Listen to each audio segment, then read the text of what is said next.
নমস্কার বন্ধুরা, শুরু করছি আজকে একটা নতুন রেসিপি। এই গরমে লাউ এর রেসিপি। এই রেসিপিটার নাম হচ্ছে লাউয়েশ্বরী। এটা বানাতে আমাদের কি কি লাগছে দেখো। লাউ, যেটা আমি ধুয়ে এরকম সরু সরু করে কেটে নিয়েছি, আর লাগছে সামান্য চাল মগজ আর কাজু বাদাম বাটা, আর একটু জিরে, সামান্য হলুদ। ঠিক আছে, তাহলে শুরু করা যাক বন্ধুরা। আজকে আমাদের এই গরমের একটা সুস্বাদু রেসিপি লাউয়েশ্বরী। তাহলে আপনারা দেখতে থাকুন আমি কি করে এই রেসিপিটা বানাই। বন্ধুরা, আমি কড়াই গ্যাসে বসিয়ে দিলাম, এবার গ্যাসটা আমি অন করে নেব। তাহলে বন্ধুরা, আমরা সামান্য জিরা ফোড়নে দেব।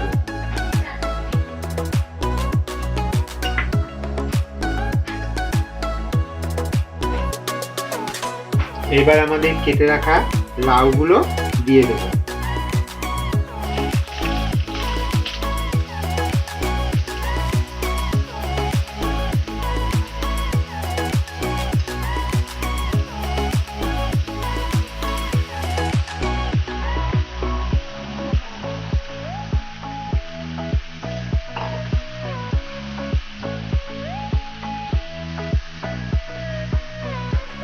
সামান্য পরিমাণে একটু হলুদ গুঁড়ো দিয়ে দেবো, খুব সামান্য, একটু কালারের জন্য।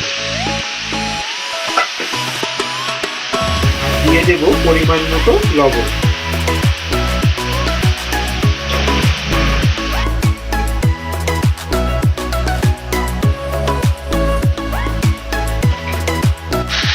সামান্য তাকে লেগে দিয়ে আমরা কি করব,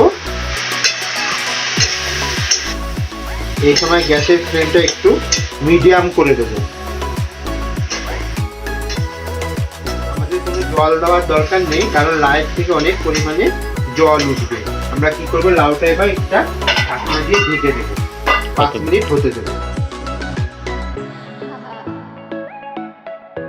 পরে ঢাকনাটা তুলে একটু দেখে নেব, আবার একটু নেড়ে দেব ভালো করে। দেখুন লাউয়ের থেকে কত জল ছেড়েছে। আবার একটু 5 মিনিটের জন্য একটু সিদ্ধ হবে ভালো করে, আবার ঢেকে দেব।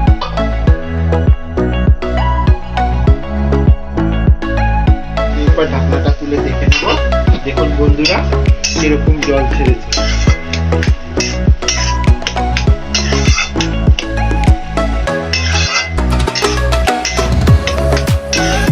লাউটা সিদ্ধ হয়েছে কিনা আমরা একবার চেক করে নেব।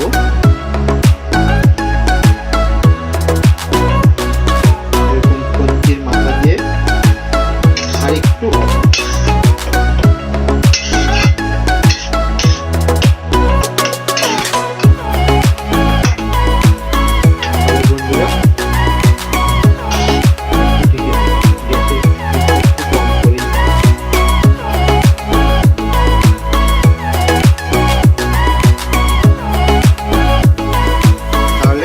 লাউয়েশ্বরী রেডি হয়ে গেল বন্ধুরা। এবার গ্যাসটা বন্ধ করে আমরা একটা পাত্রে ঢেলে নিই।